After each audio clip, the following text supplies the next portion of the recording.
Hello, I'm Hazem Seeker. This is Counting the Cost on Al Jazeera, your weekly look at the world of business and economics. This week, China 2.0, why President Xi Jinping wants a future based on things like artificial intelligence. Also this week, hydroeconomics, why it's pitting Egypt against Ethiopia and stirring up tension along the Nile River basin. Plus confusion over what the UK wants from its EU divorce. Is Brexit failing?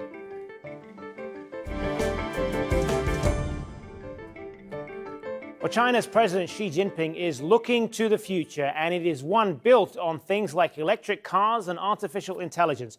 Over the next 5 years, he wants to create what he calls a country of innovators. The latest call to action was laid out at the Communist Party conference.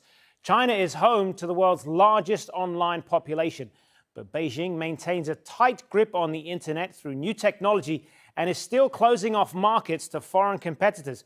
Adrian Brown has more from Beijing. This is the party congress where President Xi Jinping is stamping his authority by mapping out his vision for China for the next 30 years. The banner of socialism with Chinese characteristics is now flying high for the world to see. It will be an era that sees China moving closer to the center stage. Close to the Great Hall of the People, where the party congress is taking place, is an exhibition that's hailing China's technological achievements during the president's first 5 years in office. The showcase offers clues to his ultimate quest to bring about what he calls the rejuvenation of the great Chinese nation. At the heart of that strategy is the creation of an economy built on homemade innovation, with a particular emphasis on robotics and electric cars. These efforts will provide powerful support for building China's strength in science and technology, product quality, aerospace, cyberspace, and transportation, and for building a digital and a smart society. President Xi Jinping's anti-corruption campaign has purged the party of many of his real or perceived enemies and rivals. But one enemy remains, the internet, something the president recently described as a dangerous double-edged sword and ultimately a threat to China's national security. China has more than 750 million internet users, and Xi is keen that China should become a cyber superpower when it comes to innovation and commerce, but not at the expense of party discipline. As a result, censorship is being tightened. Twitter, Google and Facebook are already blocked by the so-called Great Wall of China. Now the messaging service WhatsApp appears to have gone the same way. Surveillance is growing here, with the government making a huge investment in technologies such as facial recognition, the use of which is growing. China's vast security network is also harnessing artificial intelligence. It's another symbol of what President Xi truly stands for: control. Well, joining us now from Hong Kong is Ruben Mondejar. Ruben is an associate professor at the City University of Hong Kong. Thanks very much for being with us. So China very much shifting its focus to technology to boost its economy. What do you make of that strategy? Is that going to help it become the world's technology powerhouse? You know that China is shifting from a manufacturing, exporting economy, and they want to make their growth dependent or more allied with consumption. And digital technology is one of the ways, and it's doing actually wonders. For example, the way that Alibaba and all of these other online shopping are delivering goods to the people. So the consumption is really increasing through this digital economy that China is doing. And this is just the beginning. And I think everything will go towards that. And also because it makes consumption easier. Prices are lower, middleman costs are eliminated, accessibility is faster. So then that's really good for what China is aiming at. And I think there's a flip side to that. this digital economy also means that everybody is inside the net, the information net of China. Any online, any app has to leave open the possibility for the government to look into what is happening. So in short, everyone who uses the digital technology in the economy means their names, address, phone numbers, bank account, all of those are within the control system of China. So, but people are happy with it. So it's not a problem for the public. Well, let's talk a little bit. They prefer that. They prefer cheaper prices, accessibility rather than less control. Let's talk a little bit more about that flip side, the tight control over the internet and what people can access and so on, because China's made it very clear that it wants to do this on its own terms. But if you want to become a technology powerhouse, when innovation thrives on the free exchange of ideas, is that sort of policy helpful? Well, it is. This is like a story that is in process, because as you know, when you go to digital technology, this is both ways. It's in and out. So you have to allow information to come in and also for your own people to communicate outside. So this is a tug of war that is still happening, because in the middle is, as I said, the security interests that China thinks it has to take control of. So it's going to be, that story is going to be like that still for the years to come. Digital technology is part of the globalization that China is doing, but globalization in measured terms and in China's terms. And as it continues to grow, do you think China will eventually overtake the US as the world's biggest economy? And if so, when? Oh, I think it's quite soon. I would say, well, the estimate is by 2020. Well, the problem we have in the world now is that you have Europe that is dwindling in terms of economic growth. You have an uncertain economic growth taking place in the US. You have Japan that is just, kind of muddling through. So then that gives all benefit to China. So this is like if Europe was, if we are talking of 15 years ago, 20 years ago, then China would not be in the same position at the moment. But because we see what is the situation in the US, in South America, in Europe, and then this makes China take up, fill in the blanks, as people say. Good to speak with you, Ruben Mondejar in Hong Kong. Thank you. Now imagine a machine that's broken through the barriers of human knowledge. Well, it's here this week, an artificial neural network designed by Google's DeepMind mastered the ancient Chinese board game of Go. But this achievement is not about the board game. Previous AIs were able to win by training on thousands of games played by humans. The latest version was able to teach itself. Google says the AI, which is known as AlphaGo Zero, could have a number of uses. Wi-Fi technology has been around since the turn of the century, but could it be in need of some fine-tuning?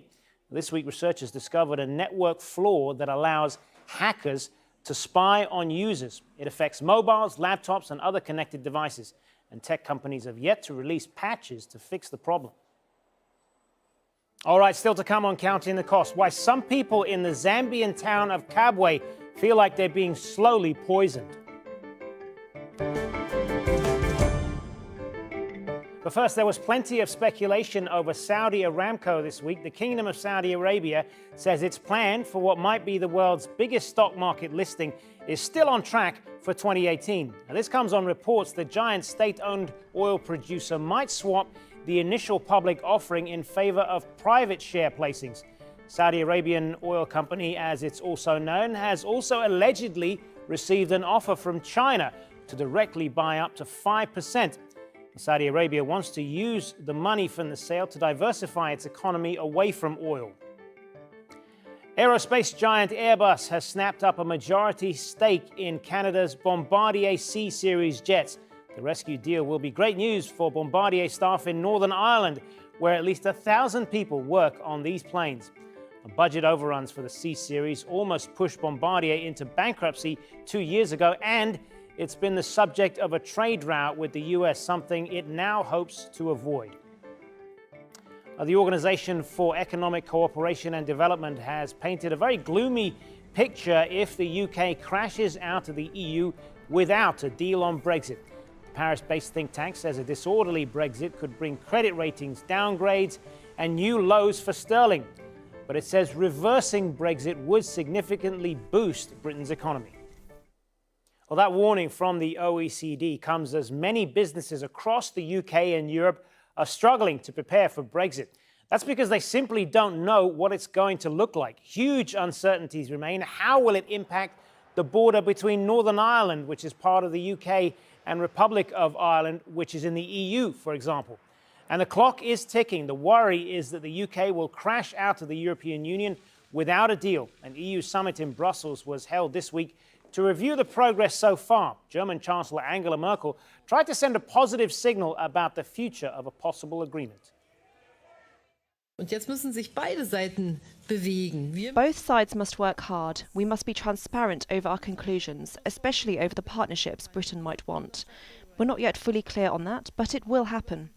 It will happen within the required time frame, and we all know when the negotiations will end. I want an agreement and not some unpredictable solution. We're working very intensively on that. Well, let's speak now to Simon French in London. He is the chief economist with London-based Premier Gordon & Co. Thanks very much for being with us. Now, I want to ask you, first of all, how likely, we've had a lot of talk this week about the possibility of a no-deal Brexit. How likely is that, and what impact would that have on the UK economy and Europe's economy? I think it's a likelihood that is growing all the time. It's very difficult to put an exact percentage on it, but I think two things are very clear at the moment. First of all, that the government is struggling to get enough votes here in the UK to pass any deal scenario it eventually brokers. And even before it gets to that stage, conversations with their EU27 partners aren't going particularly well, and therefore we expect the decision on which to go to the next phase to be deferred from this October's meeting to December's meeting. In terms of what a no-deal scenario would do, I think we've been quite clear for more than a year now that the impact will be significant in terms of UK GDP, estimates of about 4 to 6% of GDP over a 15-year period. And the OECD has been giving some dire warnings about the economic impact of Brexit, and that's fueling the other side who in their quest to stop Brexit or at least reverse it. How likely is that at this point? I think it is unlikely that the warnings of the OECD will be heeded.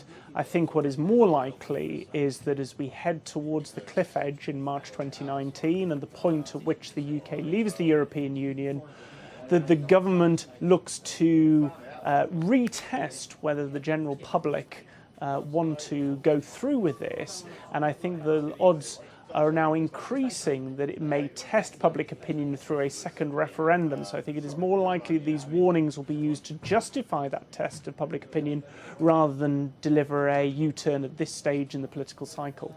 There are, of course, the ongoing talks over what will become of the UK border with Ireland and by extension Northern Ireland's border with that, and how that is going to be negotiated. They seem to be on different wavelengths on this. The UK is saying that the priorities are all out of sequence. The EU and Ireland are saying, no, that's not the case. What do you think is going to happen there? Yes, so just for some of your viewers who might not be familiar with the process, the EU has set out 3 parameters that the UK and the EU must agree on before they can move to the future trade relationship. One of those is Northern Ireland and the Ireland border. And thus far, the UK government has said, look, we do not want to return to a hard border between those two parts of the island of Ireland. But they are saying that without conversation on what the new customs and trading arrangement looks like, after 2019, then not sufficient progress could be made. It's a chicken and egg scenario, if you like. And I think they will be looking to the European Union to open up a little bit of a discussion around what the future state looks like in order for the discussions on the Irish border to be progressed, because those have been one of the most difficult, along with the money, part of negotiations. And when you look as well at what is happening in Spain right now and the showdown there over Catalonia's demand for independence and what could happen there, the talks over Brexit that don't seem to be going anywhere at this point. It's a very turbulent time in Europe right now. What impact is all of that having on the continent? Well, it has to be said from an economic standpoint, actually, most of the continent of Europe has cast off the risks, both of Brexit, of Catalonian independence, the recent elections in Germany, France, and the forthcoming one in Italy don't appear to have impacted growth at all. If anything, growth is actually accelerating. But I think it's important not to dismiss what are the factors driving the Catalan issue, the issues of Brexit, the issues that came to the fore in the French and German elections. This is an electorate that are uncomfortable with their economic lot, with the impacts of globalization, and they will continually vote for parties who are looking to bring economic control back to a more local jurisdiction, be that in Catalonia, be that in the UK. I think it's a European, a global phenomenon, but thus far it has to be said economic growth has proved immune to the politics. Simon French in London, good to speak with you. My pleasure.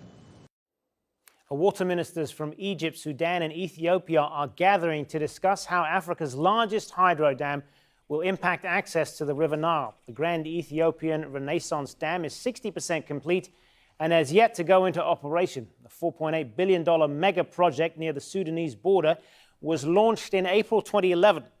Nearly 250 million people rely on the Nile's waters. Its basin covers 11 countries, from Tanzania and Sudan up to Egypt. But Egypt and Sudan claim exclusive rights to its use and object to anything that might affect the river. Ethiopia disagrees. Most of Egypt's Nile water originates in Ethiopia, and it wants the $4.8 billion dam to help boost its own economy. Well, joining us now from Portland, Oregon, is Colin Thorne. Colin is a professor and chair of physical geography at the UK-based Nottingham University. Thanks very much for being with us, Colin. Now, I want to ask you, first of all, what do you see as the potential impact of this dam, not only on Ethiopia, but on the downstream countries, Sudan and Egypt? The building of a great dam is bound to have impacts both locally and throughout the river system. It's all one joined up system. However, the way that it's done, the way that it's built, and the way that it's filled, and the way that it's managed can massively reduce those impacts. And if the addition of another dam to a river is done in a coordinated fashion with the existing dams and water resource developments, then actually the addition of a dam can be beneficial. So it's all in the way that you do it and the way that you operate the dam afterwards. And is it being done right here? Is it being done in a coordinated fashion? In the case of the GERD, or the Grand Ethiopian Renaissance Dam, as somebody who's not directly involved in the project, it's quite hard to tell, because the reports that were promised about exactly how the dam would be done, the technical detail, simply isn't available. So it depends really on what you can read in the media and the scraps of information that come out. And on that basis, it looks as if it could be being done correctly. But that is a matter really of trust, of whether you believe the international panel of experts who are advising the Ethiopian government, whether you trust the Ethiopian builders of the dam to do what they said they're going to do. Well, Egypt has, of course, been crying foul about this for some time, saying that this dam would reduce what it sees as its traditional share of the Nile waters. And I appreciate that a lot of this is based on the information that's out there. Are they justified in that concern?